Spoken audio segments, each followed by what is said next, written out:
Welcome back ಸ್ನೇಹಿತರೆ. ನಾನಿವತ್ತು ನಿಮ್ಮ ಮುಂದೆ ಸೈಕಾಲಜಿ ಅಂದರೆ ಮನೋವಿಜ್ಞಾನ ಏನಿದೆ, ಮನೋವಿಜ್ಞಾನವನ್ನು ನಿಮ್ಮ ಮುಂದೆ, ಮನೋವಿಜ್ಞಾನದ ಪ್ರಮುಖ ಪ್ರಶ್ನೋತ್ತರಗಳನ್ನು ನಿಮ್ಮ ಮುಂದೆ ಇಡುವಂಥ ಕೆಲಸವನ್ನು ಮಾಡ್ತಿದ್ದೇನೆ.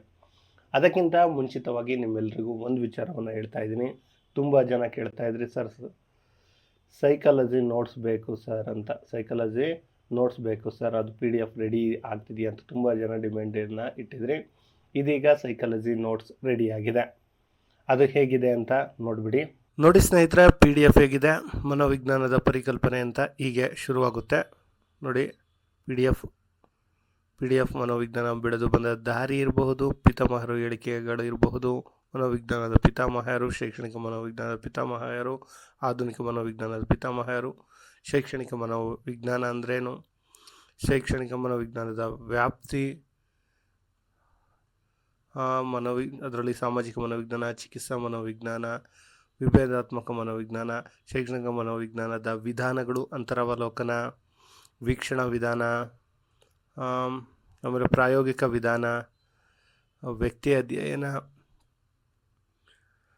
ಸಂದರ್ಶನ ವಿಧಾನ, ಪರೀಕ್ಷಾ ವಿಧಾನ, ಹೀಗೆ ಸಮೀಕ್ಷಾ ವಿಧಾನ, ಮನೋವಿಶ್ಲೇಷಣಾ ವಿಧಾನ, ಆಮೇಲೆ ಸಿಗ್ಮಂಡ್ ಫ್ರಾಯ್ಡ್ ಅವರು ಈಗೋ, ಸೂಪರ್ ಈಗೋ ಬಗ್ಗೆ ಹೇಳಿರುವಂಥದ್ದು, ಮನೋವಿಜ್ಞಾನದ ವಿಕಾಸ, ಬೆಳವಣಿಗೆ ಎಲ್ಲವನ್ನು ನೀವು ಗಮನಿಸ್ತಾ ಇದ್ದೀರಾ ನೋಡಿ. ಹೀಗೆ ಇರುವಂಥದ್ದು ಇದರೊಳಗಡೆ ನೀವು ಎಲ್ಲವನ್ನು ಗಮನಿಸಬಹುದು. ವಿಕಾಸದ ಹಂತಗಳು, Piaget ಅವರ ಏನು 4 ಹಂತಗಳು,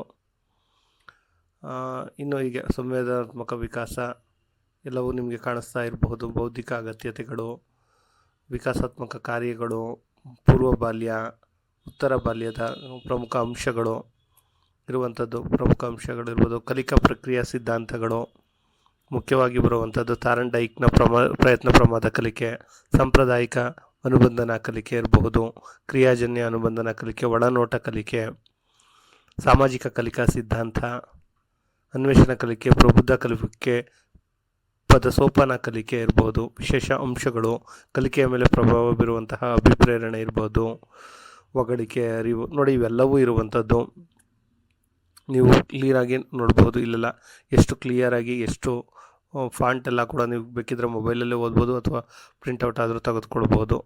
ನಿಮಗೆ ಕಾಣಿಸ್ತಾ ಇದೆ ಅಂತ ಅಂದ್ಕೊಳ್ತಾ ಇದ್ದೀನಿ. ಈಗ ನಿಮಗೆ ಓಕೆ 2 ವಿಂಡೋದಲ್ಲಿ ಕಾಣಿಸುತ್ತೆ ನೋಡಿ PDF ಹೇಗಿದೆ ಅಂತ.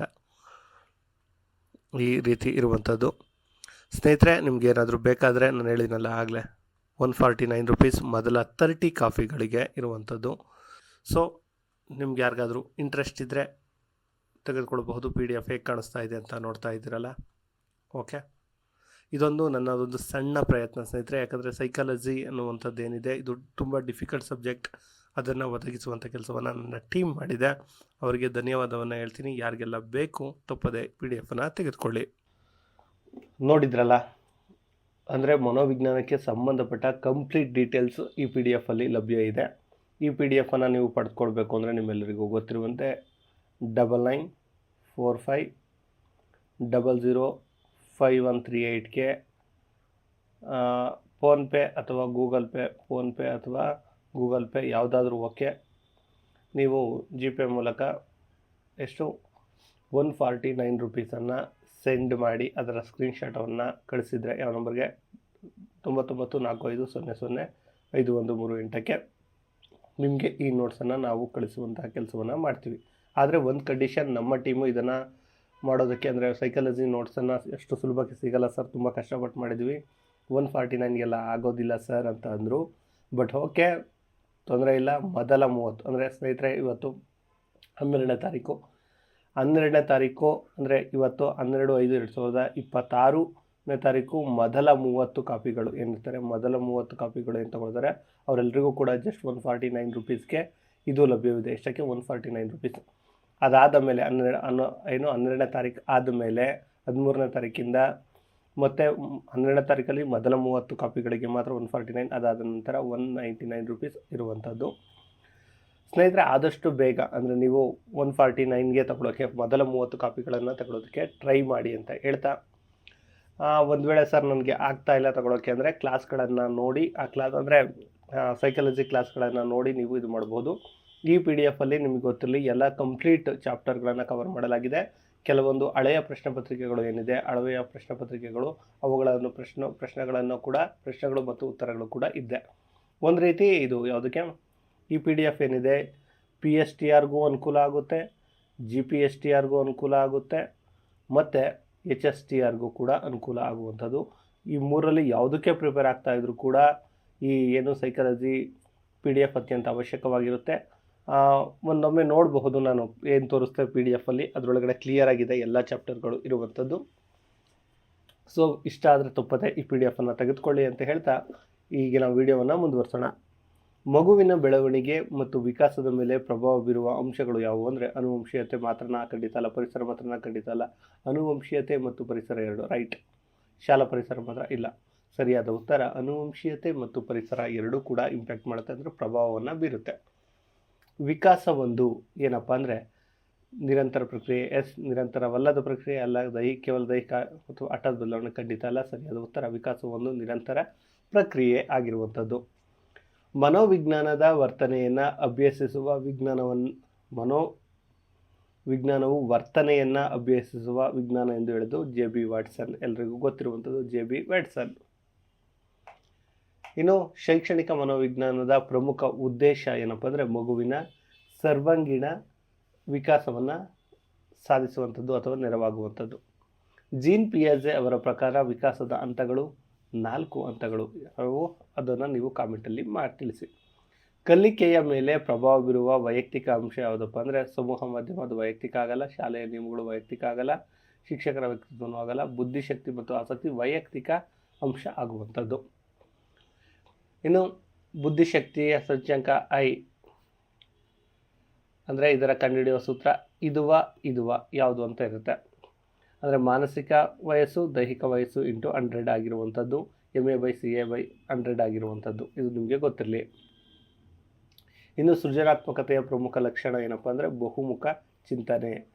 ಅಂದರೆ ಎಲ್ಲ ಅಂದರೆ ಸೃಜನಾತ್ಮಕತೆ ಅಂದರೆ ಏಕಮುಖ ಚಿಂತನೆ ಇರಲ್ಲ, ಕಂಠಪಾಠ ಇಲ್ಲ, ಅನುಕರಣೆಯೂ ಇಲ್ಲ, ಬಹುಮುಖ ಚಿಂತನೆ ಇರುವಂಥದ್ದು.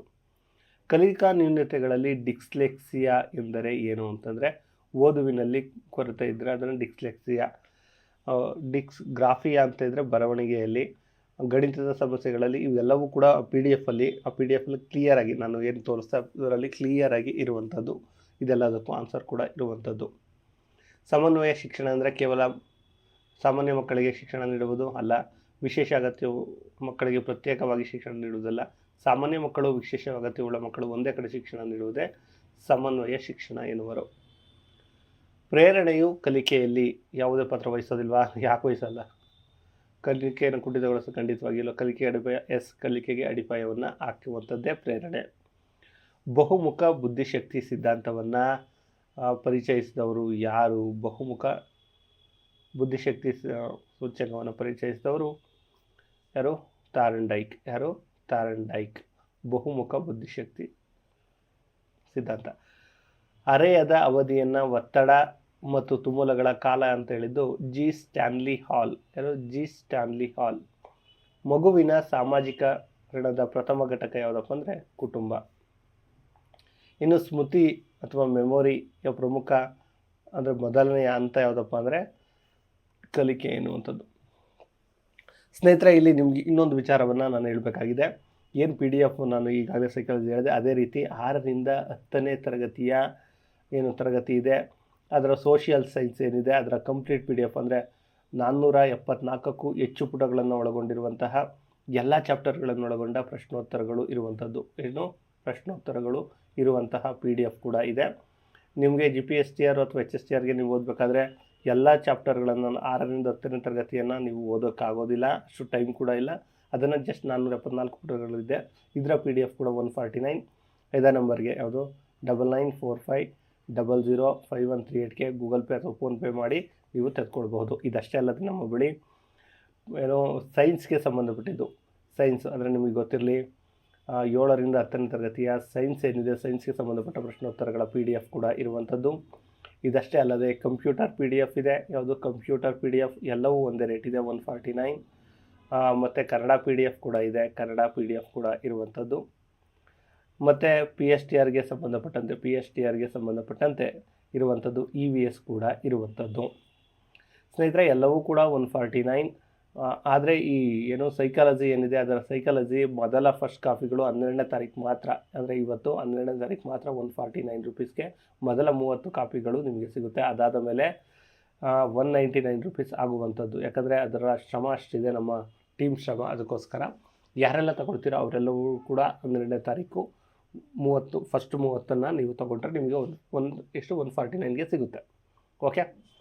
ಇನ್ನು ಗುಂಪು ಕಲಿಕೆಯಿಂದ ಮಕ್ಕಳಲ್ಲಿ ಏನು ಬರುತ್ತೆ, ಸ್ಪರ್ಧಾ ಮನೋಭಾವ ಕಡಿಮೆ ಆಗುತ್ತಾ, ಇಲ್ಲ ಜಾಸ್ತಿ ಆಗುತ್ತೆ. ಸಹಕಾರ ಮತ್ತು ಸಾಮಾಜಿಕ ಕೌಶಲ್ಯಗಳು ಬೆಳೆಯುತ್ತೆ. ಸಮಯ ವ್ಯರ್ಥ ಆಗುವ ತಪ್ಪು, ಕಲಿಕೆ ಕಷ್ಟವಾಗುವ ತಪ್ಪಿಲ್ಲ. ಸಹಕಾರ ಮತ್ತು ಸಾಮಾಜಿಕ ಕೌಶಲ್ಯಗಳು ಬೆಳೆಯುತ್ತೆ. ಕಲಿಕಾ ವರ್ಗಾವಣೆ ಎಂದರೆ ಒಂದು ವಿಷಯವನ್ನು ಮರೆಯುವುದು ಅಲ್ಲ, ಪಠ್ಯಪುಸ್ತಕವನ್ನು ವರ್ಗಾಯಿಸುವುದು ಅಲ್ಲ, ಒಂದು ಸನ್ನಿವೇಶದ ಕಲಿಕೆ ಇನ್ನೊಂದು ಸನ್ನಿವೇಶದ ಕಲಿಕೆಯ ಮೇಲೆ ಪ್ರಭಾವ ಬೀರುವುದು. ಶಿಕ್ಷಕರು ಬದಲಾಗೋದು ಅಲ್ವೇ ಅಲ್ಲ. ಕಲಿಕೆ ವರ್ಗಾವಣೆ ಅಂದರೆ ಒಂದು ಸನ್ನಿವೇಶದ ಕಲಿಕೆಯು ಇನ್ನೊಂದು ಸನ್ನಿವೇಶದ ಕಲಿಕೆಯ ಮೇಲೆ ಪ್ರಭಾವ ಬೀರುವಂಥದ್ದು. ರಾಷ್ಟ್ರೀಯ ಪಠ್ಯಕ್ರಮ ಚೌಕಟ್ಟು 2025 ಏನನ್ನು ಒತ್ತಿ ಹೇಳುತ್ತೆ ಅಂದರೆ ಜ್ಞಾನದ ರಚನೆ ಬಗ್ಗೆ ಒತ್ತಿ ಹೇಳುವಂಥದ್ದು.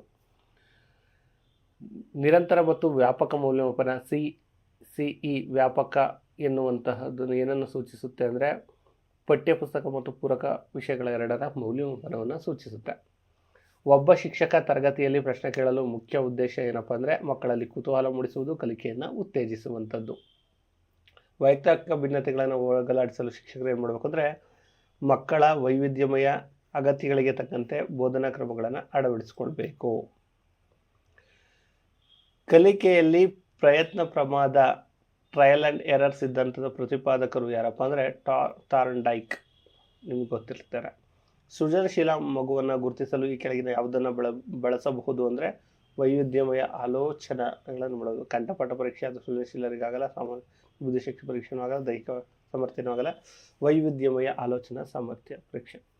ಮಗುವಿನ ಬೆಳವಣಿಗೆ ಮುಖ್ಯವಾಗಿ ದೈಹಿಕ ಬದಲಾವಣೆ. ಮಗುವಿನ ಬೆಳವಣಿಗೆ ಕೇಳಿರೋದು ಇದು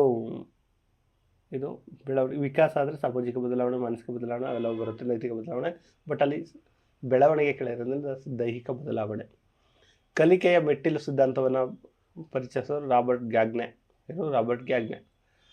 ಇನ್ನು ಸಕ್ರಿಯ ಅನುಬಂಧನ ಕಲಿಕಾ ಸಿದ್ಧಾಂತದ ಅಂದರೆ ಆಪರೆಂಟ್ ಕಂಡೀಷನಿಂಗ್ ಏನಿದೆ ಇದನ್ನು ಇದು ಪರಿಚಯಿಸಿದ್ದಾರಪ್ಪ ಅಂದರೆ BF ಸ್ಕಿನ್ನರ್, ಪಾರಿವಾಳ, ನಿಮಗೆ ಗೊತ್ತಲ್ಲ. ಮಕ್ಕಳಲ್ಲಿ ನೈತಿಕ ವಿಕಾಸದ ಹಂತಗಳನ್ನು ವಿವರಿಸಿದ್ದು ಲಾರೆನ್ಸ್ ಕೊಯ್ಲ್ಬರ್ಗ್. ಆಂತರಿಕ ಪ್ರೇರಣೆ ಅಂದರೆ ಬಹುಮಾನಕ್ಕಾಗಿ ಓದುವುದು, ಹೊಗಳಿಕೆಗಾಗಿ ಓದುವುದು, ಶಿಕ್ಷಣ ತಪ್ಪಿಸಿಕೊಳ್ಳಲ್ಲ, ವಿಷಯದ ಮೇಲಿನ ಆಸಕ್ತಿಯಿಂದ ಓದುವಂಥದ್ದೇ ಆಂತರಿಕ ಪ್ರೇರಣೆ. ಒಬ್ಬ ಪರಿಣಾಮಕಾರಿ ಶಿಕ್ಷಕನ ಲಕ್ಷಣ ವಿಷಯದ ಮೇಲೆ ಪ್ರಭುತ್ವವನ್ನು ಸಾಧಿಸುವುದು. ಕಟ್ಟುನಿಟ್ಟು ಅಲ್ಲ, ಶಿಸ್ತು ಪಾಲಿಸೋದಲ್ಲ, ಮಕ್ಕಳ ಸಮಸ್ಯೆಗಳನ್ನು ಆಲಿಸದೇ ಇರುವಂಥದ್ದಲ್ಲ, ಕೇವಲ ಪಠ್ಯಕ್ರಮ ಓದುವುದಲ್ಲ. ಸರಿಯಾದ ಉತ್ತರ ವಿಷಯದ ಮೇಲೆ ಪ್ರಭುತ್ವವನ್ನು ಸಾಧಿಸುವಂಥದ್ದು. ಇನ್ನು ಕ್ರಿಯಾ ಸಂಶೋಧನೆಯ ಮುಖ್ಯ ಉದ್ದೇಶ ಶೈಕ್ಷಣಿಕ ಸಮಸ್ಯೆಗಳಿಗೆ ತಕ್ಷಣದ ಪರಿಹಾರವನ್ನು ಕಂಡುಕೊಳ್ಳುವಂಥದ್ದು. ಶೈಕ್ಷಣಿಕ ಸಮಸ್ಯೆಗಳಿಗೆ ತಕ್ಷಣ ಸಿದ್ಧಾಂತ ರೂಪಿಸೋದಲ್ಲ, ಪದವಿ ಪಡೆಯೋದಲ್ಲ, ಮಕ್ಕಳನ್ನು ವರ್ಗೀಕರಿಸೋದಲ್ಲ, ಶೈಕ್ಷಣಿಕ ಸಮಸ್ಯೆಗಳಿಗೆ ತಕ್ಷಣ ಪರಿಹಾರವನ್ನು ಇದು ಮಾಡುವಂಥದ್ದು.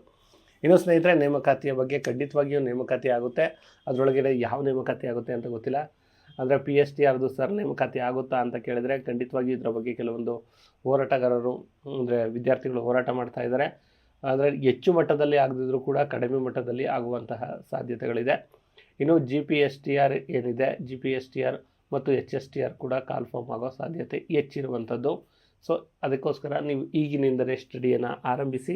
ನಿಮಗೆ ಬೇಕಾದಂತಹ ಸಹಾಯವನ್ನು ನಮ್ಮ ಚಾನಲ್ ಸದಾ ನಿಮ್ಮೊಂದಿಗೆ ಇದ್ದು ಮಾಡುತ್ತೆ. ಯಾವುದೇ ಸಮಸ್ಯೆಗಳಿದ್ದರೂ ಕಾಮೆಂಟ್ ಮೂಲಕ ತಿಳಿಸಿ, ಅಥವಾ ನಂಬರ್ಗೆ ಅಂದರೆ ನಮ್ಮ ಟೀಮ್ ನಂಬರ್ ಏನು ಹಾಕಿದೆ ಈ ನಂಬರಲ್ಲಿಗೆ ನೀವು ತಿಳ್ಕೋಬಹುದು. ಅಂದರೆ ಎಜುಕೇಷನ್ಗೆ ಸಂಬಂಧಪಟ್ಟಿದ್ದು ಮಾತ್ರ ಸ್ನೇಹಿತರೆ. ಈ ನೋಟಿಫಿಕೇಷನ್ನು ಅದು ಇದು ಅಂತ ಅದರದೆಲ್ಲ ಬೇಡ. ಎಜುಕೇಷನ್ಗೆ ಸಂಬಂಧಪಟ್ಟಂತೆ, ಅದಕ್ಕೆ ಸಂಬಂಧಪಟ್ಟ ಸೋರ್ಸ್ಗಳಿಗೆ ಸಂಬಂಧಪಟ್ಟಂತೆ ಆದಷ್ಟು ನಿಮ್ಗೆ ಏನಾದರೂ ಒಂದು ವಿಚಾರ ಏನಾದರೂ PDF ಬೇಕು ಅಂದರೆ ಸ್ನೇಹಿತರೆ ನೀವು SMS ಮೂಲಕವೇ ಕೇಳಿ ಅಥವಾ ಮೆಸೇಜ್ ಮೂಲಕ ಮಾಡಿ. ಆದಷ್ಟು ಕರೆಗಳನ್ನು ಅವಾಯ್ಡ್ ಮಾಡಿ ಅಂತ ಹೇಳ್ತಾ 9945005138ಕ್ಕೆ ನಿಮಗೆ ಯಾವ್ದು PDF ಬೇಕು ಅದನ್ನು ಕೇಳಬಹುದು. ಅದಕ್ಕೆ ಕರೆ ಯಾರಾದರೂ ಮಾಡಿ ಸ್ವಲ್ಪ ಕರೆಗಳನ್ನು ಅವಾಯ್ಡ್ ಮಾಡಿ PDF ಪಡ್ಕೊಳ್ಬಹುದು. ಯಾವೆಲ್ಲ PDF ಇದೆ ಆಗಲೇ ಹೇಳಿದಂತೆ ಸೋಷಿಯಲ್ ಸೈನ್ಸ್ ಇರುವಂಥದ್ದು, ಸೈನ್ಸ್ ಇರುವಂಥದ್ದು, ಕನ್ನಡ ಇರುವಂಥದ್ದು, ಕಂಪ್ಯೂಟರ್ ಇರುವಂಥದ್ದು, EVS ಕೂಡ ಇರುವಂಥದ್ದು, ಇನ್ನುಳಿದಂತೆ ಇನ್ಯಾವುದೊಂದು ಸೈಕಾಲಜಿ. ಈಗ ಸೈಕಾಲಜಿ ಕೂಡ ಇರುವಂಥದ್ದು. ನಿಮ್ಗೆ ಯಾವುದು ಬೇಕು ಅದಕ್ಕೆ ನೀವು ಪೇ ಮಾಡಿ ಅದನ್ನು ಬೇಕು ಸರ್ ಅಂತ ಹೇಳಿದರೆ ಮೆಸೇಜಲ್ಲಿ ಅದನ್ನು ನಿಮಗೆ ಕಳಿಸ್ಕೊಡುವಂಥ ಕೆಲಸವನ್ನು ನಾವು ಮಾಡ್ತೀವಿ. ಸ್ನೇಹಿತರೆ, ಈ ವಿಡಿಯೋ ಇಷ್ಟ ಆಯಿತು ಅಂದರೆ ತಪ್ಪದೆ ಒಂದು ಲೈಕ್ ಮಾಡಿ, ನಿಮ್ಮ ಸ್ನೇಹಿತರಿಗೆ ಮರೆಯದೆ ಶೇರ್ ಮಾಡಿ ಅಂತ ಹೇಳ್ತಾ ಈ ವಿಡಿಯೋನ ಇಲ್ಲಿಗೆ ಎಂಡ್ ಮಾಡ್ತಿದ್ದೇವೆ. ಧನ್ಯವಾದಗಳು.